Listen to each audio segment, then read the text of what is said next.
Okay, let's actually show one of the problems that I often see with students with Lerner Lab, why we understand a little bit more about using the AWS Lerner Lab. So obviously, I've mentioned in the past that when you shut it down, so we're going to end the lab, that these go away. So the problem is, so it's stopping all of them. But eventually, too, I'm going to lose connection. I'm just going to close this, okay? So when you stop your lab, you end your lab, some resources stop, and this is only for the Learn Lab. Other lab assignments in their books, sometimes it completely destroys everything that you've done. That's not the case with the Learner Lab,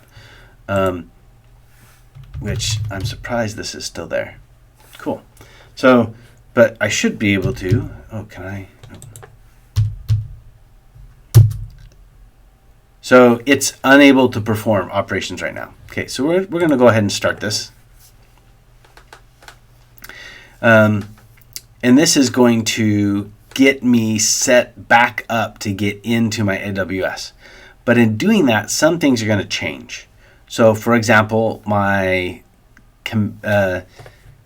under AWS details, my command line interface will change. My private key will not. So I showed that to you. I'm not going to ever use it. And I'm going to delete the server that's using it now, which I'm recording this before that other video goes out. So that's good. So it started. So I should be able to come up here and say, hey, AWS details. And I can see things that are running.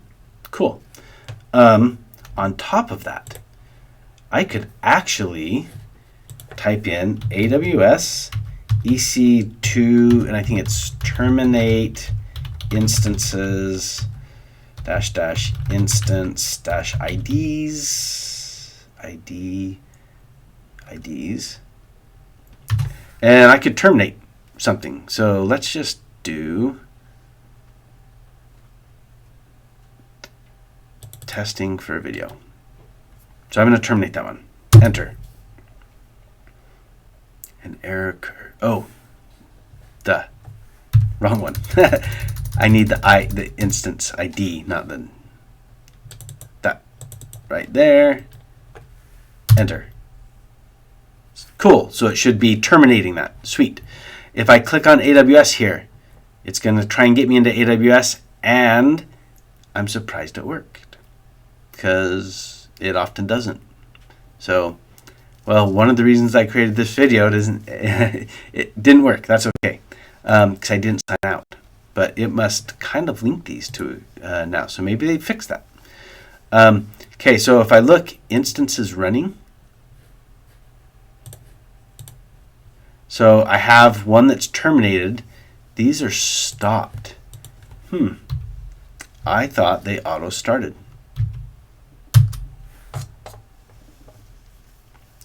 By the way, you see the IP is not there. So I'm learning some new things. It looks like they no longer auto start your EC2 instances when your lab starts. Either that or my lab's still not fully warmed up. But we could do that from a command line, just like we terminated this one from the command line. Let me terminate one not from the command line. So I'm going to come here, instance state, terminate instance, terminate. So now when I come back to instances, it's shutting down to terminate, and then it'll show eventually as terminated or terminating.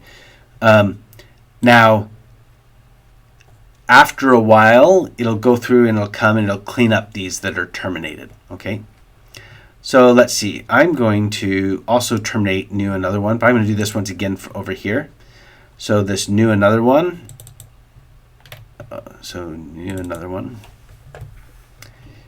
So once again, the command is AWS. Sorry, this is probably really small for you to see, but can I make this bigger? That's lame.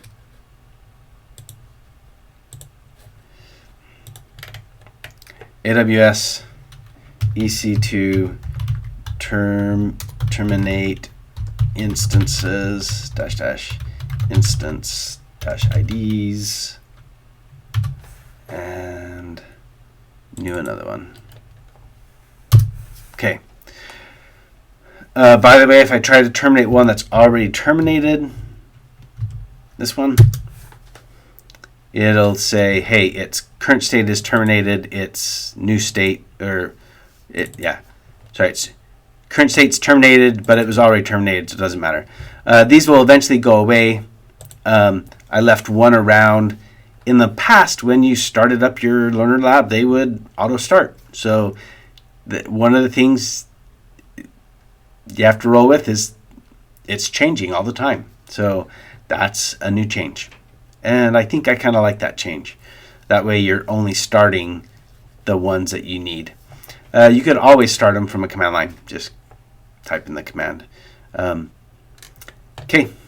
Anyway, so what we covered in this video, really more how to use the CLI and other stuff. I was going to show you a common issue that didn't happen, so I think they've solved it. So, but I'll try it in another video. Anyway, see you in the next one. Have a good one.